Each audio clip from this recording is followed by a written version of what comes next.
Well, folks, with reference to the three markers to my left here and their footstones, those items were discovered by volunteers working here in the cemetery back in 2006. They were piled and buried underground. Why and for how long, we have no idea. Who were these children? What did they die from? And what happened to their families? Were some of the questions that we wondered about. Sadly, we don't have all the answers, but we can share with you what we've learned.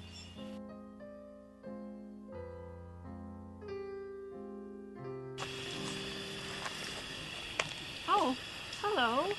My name is Mrs. Vogel. I reside here in the cemetery, although in the county section. Quite often I come by and admire these stones.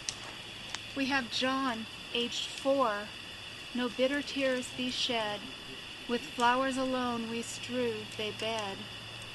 Julia, aged 6. Our darling departed, never to come again. And Harry. Oh, excuse me. 2-year-old Harry's verse is my favorite.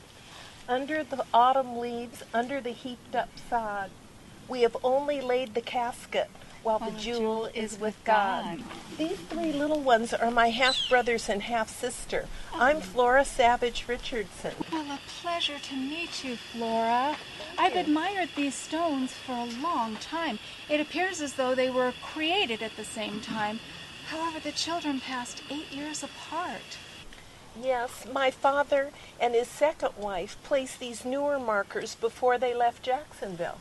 Oh, I have so much to ask you. Let's see. Your father and his second wife? May I ask what happened to your mother and father? My father was Charles Woodbury Savage. My mother was Phoebe Walling. Walling? Walling is a very familiar name. Is that the same Walling that published the first history of Southern Oregon? Yes, that was my Uncle Albert Walling. He was my mother's brother. My mother passed away when I was 4, and my little brother Charlie only 2. Soon after, our father married Louisiana Hull, and that's when we came to Jacksonville. Oh, to lose your mother at such a young age is sad. But surely there were happier times after your father remarried. No. When our first half-brother John was born, Uncle Albert came to see how Charlie and I were doing. For whatever reason, he took us both back to Portland. Oh. I lived with Uncle Albert, but Charlie was adopted by another family. I never knew why. Did our father want to get rid of us to start a new life with his new wife?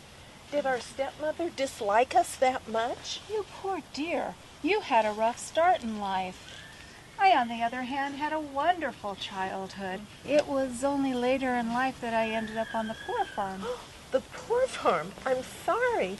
That must have been awful for you. You know, no more awful than what you went through. But here we are, 2 strong ladies doing the best with what life gave us. Now, your father, wasn't he a prominent man in Jacksonville society? He owned a grocery store, saloon, and many hotels. He even went into politics as a delegate in the Republican Party, as U.S. tax assessor for Southern Oregon, and he belonged to the Oddfellows and the Red Men Fraternal Orders and to the Masons. That's why our half-siblings are buried here in the Masonic section. And you know, back then, those that could would join these organizations so that they and their family had a beautiful place to be buried. Exactly. Now, after you went to Portland, did you hear from your father? Much later, when I was 17, my father sent for me. They had 4 more children by then and thought I could help with housework. Housework? Laura, how did you maintain a positive spirit doing that? Somehow I managed and nearly had a good time while I was here in Jacksonville. Nearly. Go on. The second year I was here, my father finally gave permission for me to attend a town dance. I was so excited. I made my own dress, but all the excitement and anticipation were dashed in a moment. Oh, what happened?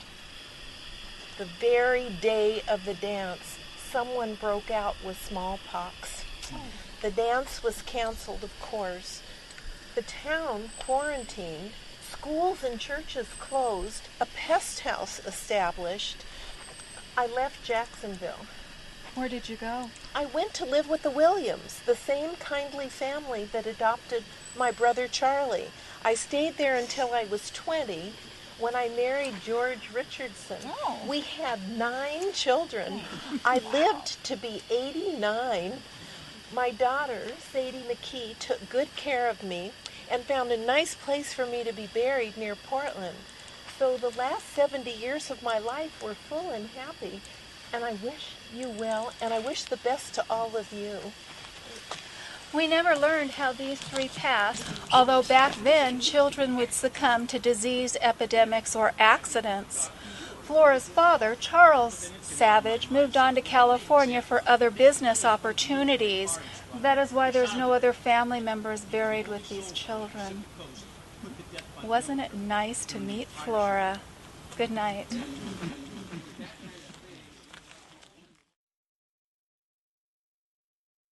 Soon after, our father married Louisiana Hull, and that's when we came to Jacksonville. Oh, to lose your mother at such a young age is sad.